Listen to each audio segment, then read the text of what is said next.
దీపం వెలిగించడం, దీపానికి ఆరాధన చేయడం, దీపాన్ని దానం చేయడం అనేటటువంటి దానికి అంత శక్తి. అందుకే దీపం ఏది ఇవ్వగలదు అని అడిగితే అసలు దీపము వలన సమస్తము సాధ్యమే, ఇది అది అని లేదు. దీపేన సాధ్యతే సర్వం అన్నారు. సంధ్యాదీపం నమోస్తుతే. సంధ్య అంటే రెండిటి సంధికి సంధ్య అని పేరు. చీకటి వెళ్ళి పగలొస్తోంది, ఉదయవేళ సంధ్య. పగలు వెళ్ళిపోయి రాత్రి వస్తోంది, ప్రదోషవేళ.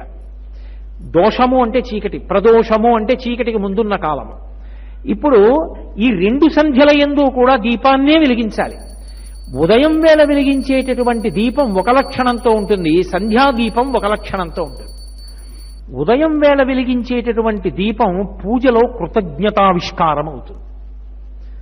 ఇది మీరు కొంచెం జాగ్రత్తగా ఆ సిద్ధాంతాన్ని పట్టుకోవలసి ఉంటుంది. మీకు